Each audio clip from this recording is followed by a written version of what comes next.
Gyvos pasakos. Sveiki vaikai, su jumis Gyvos pasakos, mama Pelė.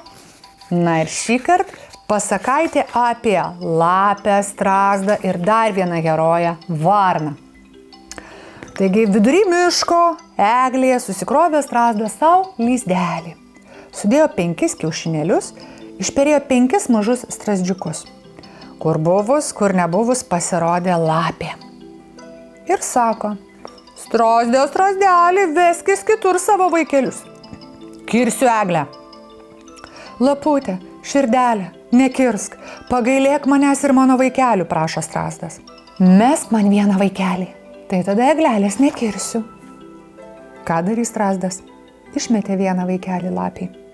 Lapė pagriebė jį ir nusinešė. Nespėjo strazdelis neapsidairyti, o lapė ir vėl aplink eglę sukasi.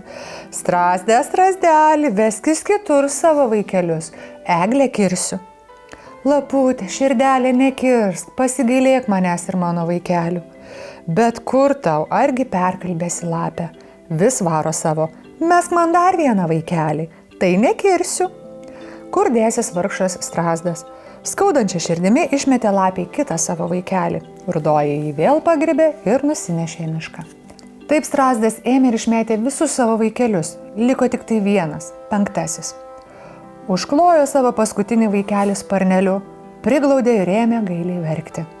Išgirdo jo raudą varna. Atskrido ir klausė: o kogi tu taip verki? Ko sielvartauji, strazdelį, brolelį?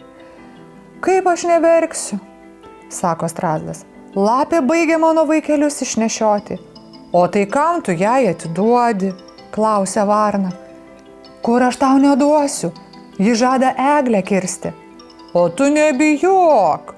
Taip ir pasakyk, kirsk sau. Tik su kuo tu nukirsi? Šitai pamokiusi varna nuskrido. O strazdas liko savo lizde su 5 paskutiniu likusiu vaikeliu.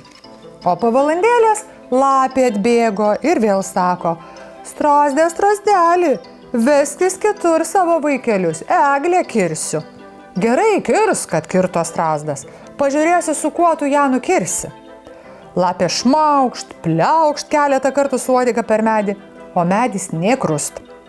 Mato, kad strazdas nebijo, nusmailino lapė balsą ir klausia: strazdelį, strazdelį, o kas tave pamokė manęs nebijoti? Varnelė, geroji žmonelė, atsakė strazdas. Užvirė lapė širdis ant varnos ir nusprendė jai nedovanoti. Nubėgo į pamiškę, kur varnos skraido, atsigulė ant pievos ir apsimetė negyva. Kaip tik pro šalį lėkė varna. Pamatė negyvą lapę, nutupė ir pradėjo ją kapoti. Lapė tik tai capt ir nutvėrė ją. Dabar tai pakliuvai man į dantis, apsilaižė lapė ir jau norėjo varną sudraskyti. Bet varna ėmė prašytis: ką darysi, lapelė?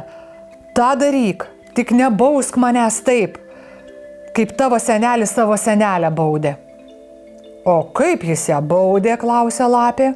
Ogi paėmė nuo šiukšlyno statinaitę be dugno, įsodino į ją senelę ir tol ritinėjo, kol jos kauleliai subirėjo.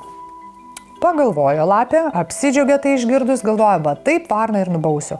Surado šiukšlynę statinaitę be dugno, įkišo ją varną ir jauris norėdama kaulus išbarstyti, o varna tik tai purpt ir išskrido. Kiekvieno gudruolį iš tikrųjų galima pergudrauti, dar šūktelėjo nulėkdama. Taip ir liko lapė varnas nenubaudusi, o strazdas paskutinį savo vaikelį išsaugojęs.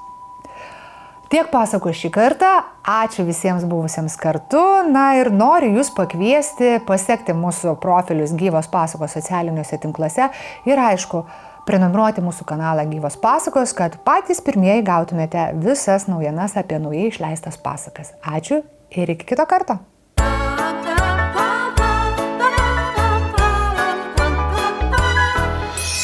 Gyvos pasakos.